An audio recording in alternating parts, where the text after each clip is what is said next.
Oggi prepariamo insieme un dolce tipico della pasticceria francese, la tarte tatin. La tarte tatin non è altro che una torta di mele rovesciata preparata con una base di mele caramellate con zucchero e burro. Successivamente ricoperta di pasta brisée, viene infine capovolta dopo la cottura in forno. Ma cominciamo a preparare la pasta brisée. Mettiamo in un cutter la farina, possibilmente fredda da frigorifero, magari mettetela in un sacchetto oppure in un contenitore con il tappo, e poi il burro, anche lui freddo da frigorifero. Facciamo la sabbiatura, ovvero rendiamo il burro fine come la sabbia.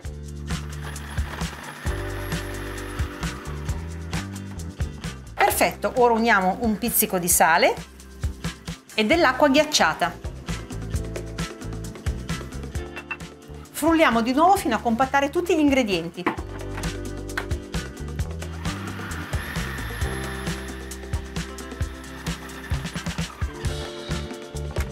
Fatto!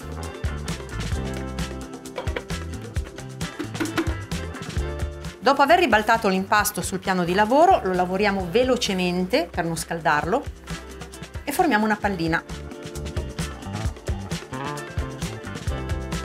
La appiattiamo e la stendiamo tra due fogli di carta forno.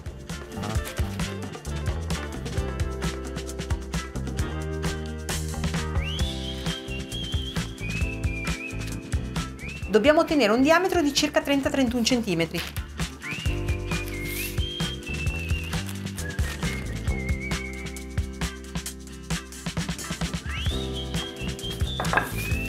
Perfetto, abbiamo raggiunto il diametro giusto e adesso la porto in frigo.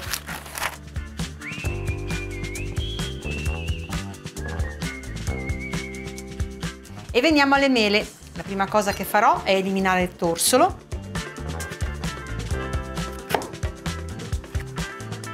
E poi le sbuccerò.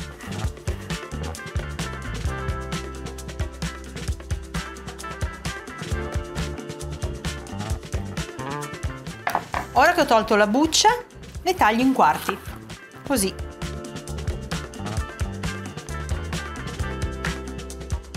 E procedo allo stesso modo per tutte le altre mele.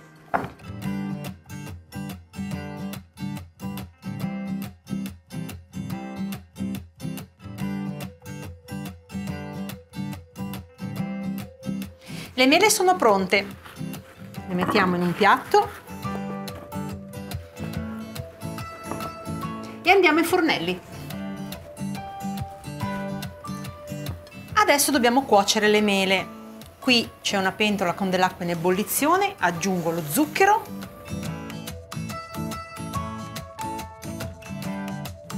la vaniglia e il burro e lo facciamo sciogliere.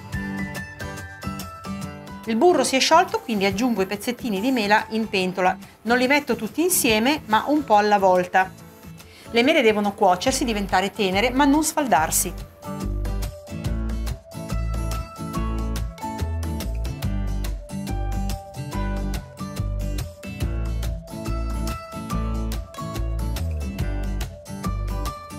Dopo 8-10 minuti le mele sono cotte. Mi raccomando, stateci attenti perché in base al tipo di mela che avete magari ci potrebbero volere più o meno minuti. L'importante è non sfaldarle. Le scoliamo bene e continuiamo allo stesso modo con le altre.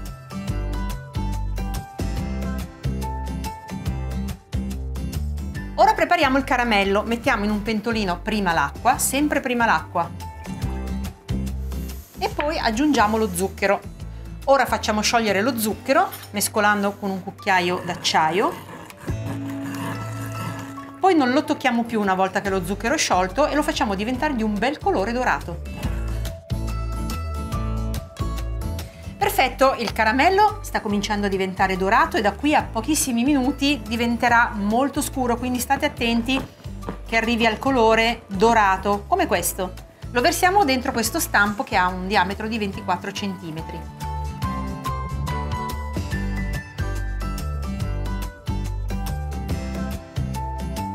E poi lo lasciamo raffreddare. La nostra tortiera con il fondo di caramello c'è. Prendiamo le mele e mettiamo questa parte un po' stondata verso il basso, in questo modo. dobbiamo cercare di metterla il più vicino possibile per lasciare il minor spazio possibile tra una e l'altra.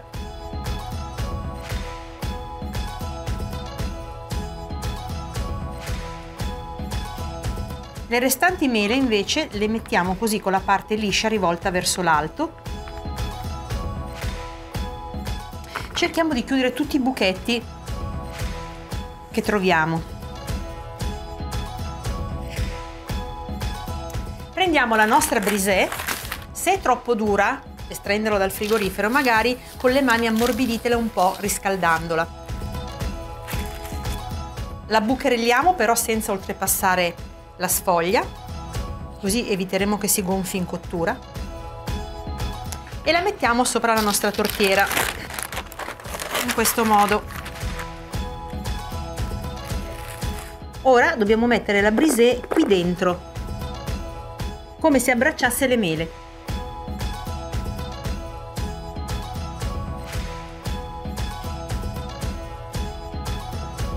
Perfetto, ora possiamo infornarla in forno statico preriscaldato a 180 gradi per 35-40 minuti.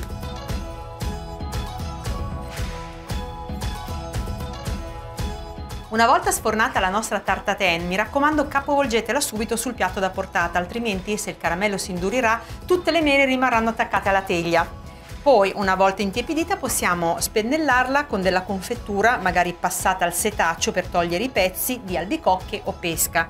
In questo modo la renderemo ancora più invitante.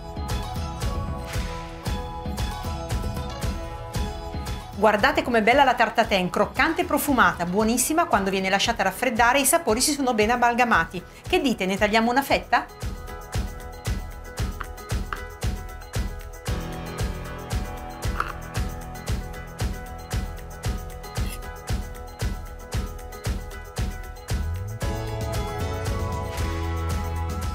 Se vi è piaciuta la mia tarte tatin, provate a rifarla a casa e fatemi sapere nei commenti.